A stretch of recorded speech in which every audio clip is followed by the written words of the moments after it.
दोस्तों, एक आईपीएस साहब दूध वाले का भेज बनाकर अपनी बाइक पर दूध का ड्रम लगाकर रास्ते पर चले जा रहे थे जहां पर पुलिस की चेकिंग हो रही थी। वहां जाने के बाद एक दरोगा साहब उनको रोक लेते हैं और उन्हें धमकाते हुए कहने लगते हैं, रुको, तुम्हारी बाइक में बहुत सी कमियां हैं और तुम एज तरीके से गलत बाइक चला रहे थे, तो तुम्हारा चालान करना होगा। अगर तुम्हें चालान से बचना है तो तुम्हें मुझे पैसे देने पड़ेंगे। उसके बाद जो आईपीएस साहब दूध वाले के भेष में थे वह उनसे रिक्वेस्ट करने लगते हैं। कहते हैं कि साहब, मैं बहुत गरीब आदमी हूं, रोज कमाता हूं, रोज खाता हूं, मेरे पास इतने पैसे नहीं हैं जो मैं आपको दे पाऊं। तब दरोगा साहब कहते हैं, चुपचाप इधर आ, वरना इसका अंजाम बहुत बुरा होगा, और उनकी बाइक की चाबी निकाल कर जाने लगते हैं। तो दोस्तों, आईपीएस साहब वहां पर दूध वाले के भेष में क्यों पहुंचे थे और क्या हुआ था, उससे आगे की कहानी इस कहानी में पूरा जानेंगे। इसलिए वीडियो को अंत तक जरूर देखिएगा। और अगर अभी तक आपने हमारे चैनल को सब्सक्राइब नहीं किया है तो प्लीज चैनल को सब्सक्राइब जरूर कर ले। तो दोस्तों, ये कहानी है उत्तर प्रदेश के रहने वाले सौरभ की। सौरभ जो अपने माता पिता के साथ उत्तर प्रदेश के एक जिला में रहा करता था। वैसे तो वह काफी ज्यादा पढ़ा लिखा है, लेकिन अभी तक उसे कोई नौकरी नहीं मिली है। वह इधर उधर छोटा मोटा काम करता है और उसी से अपना और अपने माँ बाप का पालन पोषण करता है। तभी एक दिन अचानक से उसकी माँ की तबीयत खराब हो जाती है, जिसके बाद वह उसे लेकर डॉक्टर के पास जाता है। अब डॉक्टर के पास जैसे ही जाकर चेकअप कराता है तो डॉक्टर साहब उसके लिए कुछ दवाइयां लिखवा देते हैं और कहते हैं कि ये दवाइयां आपको लानी पड़ेगी, क्योंकि आपकी माँ की जो बीमारी है वह इन्हीं दवाइयों से ठीक हो पाएगी। और यह दवाइयां आपको दूसरे शहर में मिलेंगी, यानी कि जो दवाइयां डॉक्टर साहब ने लिखी थी वह उस शहर के अंदर नहीं मिलने वाली थी जहां पर सौरभ रहा करता था। उसके बाद जो सौरभ होता है वह अपनी बाइक को लेता है, अपना हेलमेट लगाता है और दूसरे शहर अपनी माँ के लिए दवाइयां लेने चला जाता है।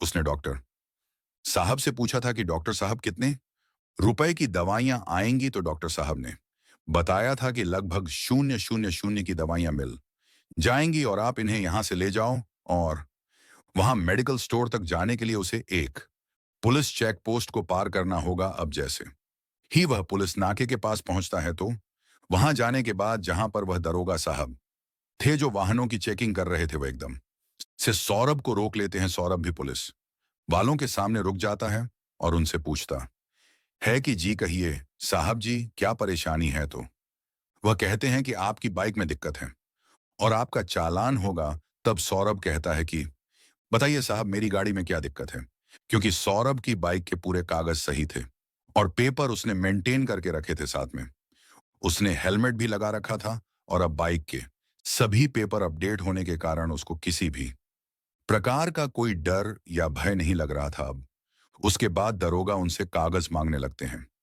तब सौरभ अपने गाड़ी के पूरे कागजात दिखा देता है, पोल्यूशन, आरसी, इंश्योरेंस, सब कुछ उसके पास था और अच्छी कंडीशन में बाइक भी थी। और हेलमेट के लिए बोलता है तो सौरभ ने हेलमेट भी दिखा दिया। तब दरोगा को कोई ऑप्शन दिखाई नहीं देता कि किस तरीके से मैं इससे पैसे ठूं, क्योंकि वह दरोगा साहब सभी से पैसे ऐंठा करते थे और उसके बाद ही वाहनों को जाने दिया करते थे। तो वह एकदम से बाइक के नंबर को देखते हैं और देखने के बाद कहने लगते हैं कि तुम्हारा ये बाइक का नंबर दूसरे शहर का है, तुम इसे यहां पर नहीं चला सकते। अब सौरभ जो कि पढ़ा लिखा था वह उनसे कहने लगता है कि ऐसा कैसे नहीं चला सकता, मेरी बाइक का रजिस्ट्रेशन है और रजिस्ट्रेशन के बाद मैं इसको पूरे टैक्स पर चला रहा हूं। अगर मैंने इसका पूरा टैक्स पे किया है तो मैं इस बाइक को कहीं भी चला सकता हूं। आप तो दूसरे शहर की बात कर रहे हैं, मैं इसे पूरे इंडिया में कहीं भी चला सकता हूं और कोई भी मुझे रोक नहीं सकता। अब इस बात को सुनने के बाद जो दरोगा साहब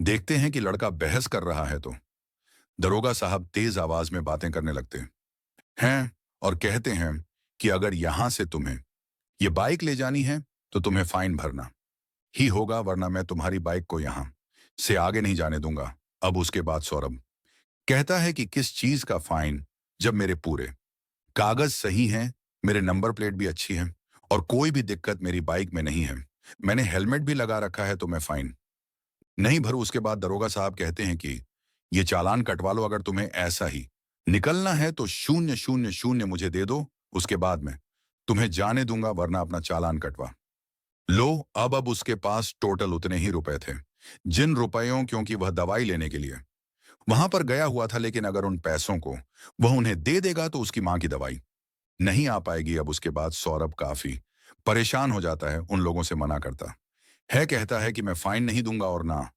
ही आप लोग मेरा चालान काट सकते हैं। उसके बाद दरोगा साहब बड़े ही रोबदार आवाज में उससे कहते हैं कि अच्छा ऐसी बात है तो देख, मैं तेरा अभी चालान काटता हूं। तब दरोगा साहब उसकी बाइक की फोटो खींचते हैं और फोटो खींचने के बाद नंबर प्लेट का एक चालान बनाते हैं 5,000 का। अब उस चालान को निकालकर सौरभ को दे दिया गया था। सौरभ उस चालान को देखता है तो उसे बड़ा ही दुख होता है, वह काफी ज्यादा परेशान हो जाता है। लेकिन तभी वह सोचता है कि कोई बात नहीं, इस चीज के बारे में मैं बाद में देख लूंगा, पहले मैं जाकर अपनी माँ की दवाइयां ले आता हूँ। उसके बाद वह वहां जाता है और अपनी माँ की दवाइयों को लेकर वापस से डॉक्टर साहब के पास चला जाता है और वहां जाकर अपनी माँ को बताने लगता है कि मैं आपकी दवाइयां ले आया हूं, लेकिन एक दरोगा ने बेमतलब की ही मेरा चालान काट दिया, वह भी पूरे 5,000 का। अब इस बात का मां को भी बड़ा दुख होता है, लेकिन जो हो गया था उसे कौन बदल सकता था। अब उसके बाद सौरभ सोचता है कि ऐसे काम नहीं चलेगा। जब मेरी बाइक के पूरे डॉक्यूमेंट सही थे और मेरा हेलमेट भी लगा हुआ था और जिस चीज का उन्होंने चालान काटा है उससे कोई दिक्कत भी नहीं थी, क्योंकि उसने सरकारी नंबर प्लेट लगा रखी थी और उसी के एवज में उसको 1,000 रुपए का चालान किया गया था।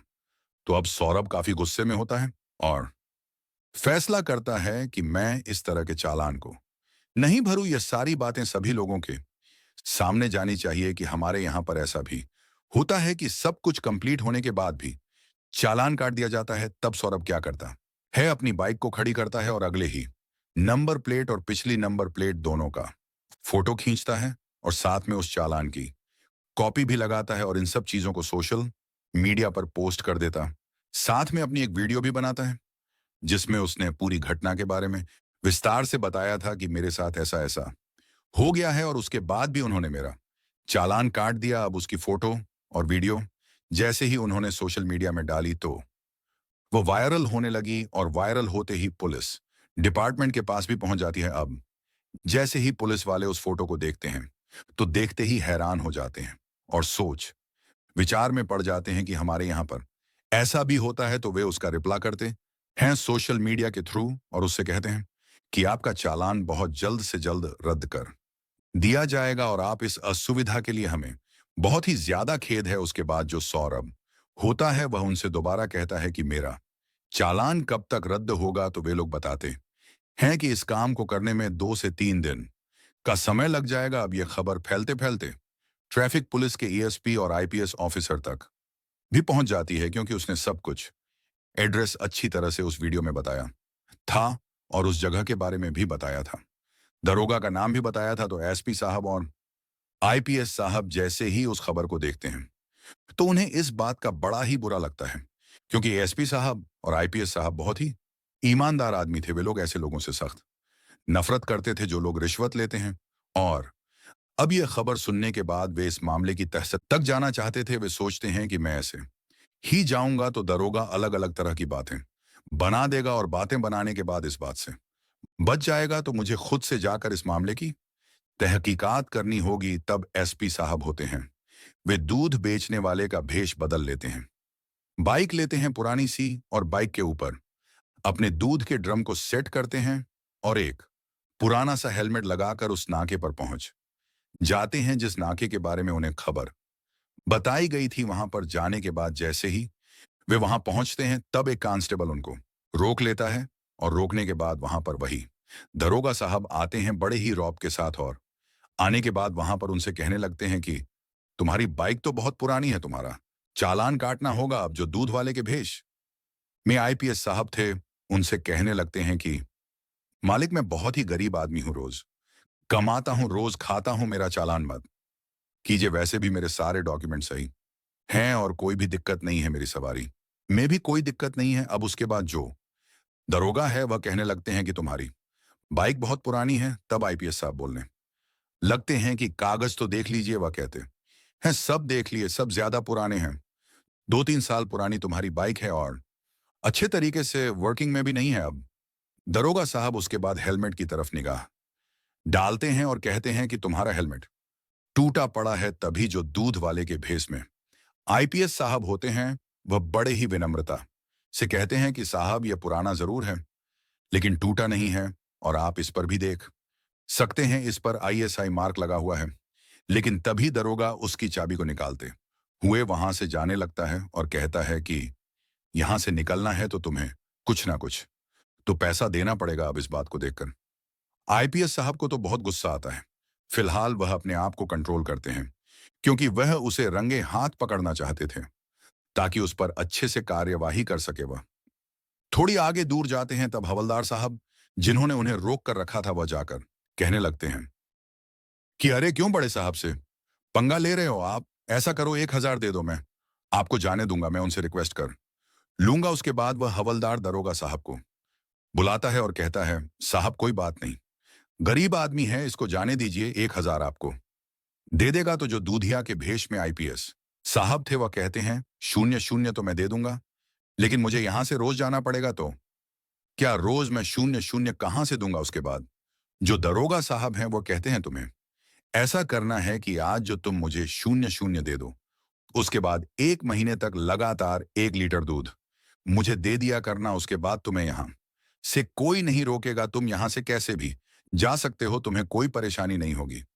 उसके बाद आईपीएस साहब कहते हैं कि साहब दूध तो मैं नहीं दे सकता, क्योंकि दूध तो मेरा नफा तोला रहता है। अगर मैं आपको दूध दे दूंगा तो मेरे ग्राहकों की पूर्ति नहीं हो पाएगी। तब वह कहते हैं, कोई बात नहीं, तुम वैसे भी दूध में पानी तो मिलाते ही हो, कल से 1 लीटर और ज्यादा मिला लिया करना, हमारा भी काम चल जाएगा और तुम्हारा भी काम चल जाएगा। ऐसा कहते हुए दरोगा साहब हंसने लगते हैं, और जैसे ही वह हंसने लगते हैं, तब आईपीएस साहब एकदम से जोरदार चांटा उनके गालों पर जड़ देते हैं। अब उसके बाद जैसे ही वहां पर पुलिस दल को पता चलता है कि यहां पर दरोगा को चांटा मार दिया गया है, एक दूध वाले के जरिए पुलिस वाले को मारा गया है, तभी जो आईपीएस साहब होते हैं, वह अपना आई कार्ड निकालते हैं और उन लोगों के सामने हवा में लहराते हुए कहते हैं, मैं यहाँ का आईपीएस अधिकारी हूं, और तुम लोग जो ये कर रहे हो, उसकी करतूत सोशल मीडिया पर फैल रही है। मैं तुम्हारे खिलाफ कार्यवाही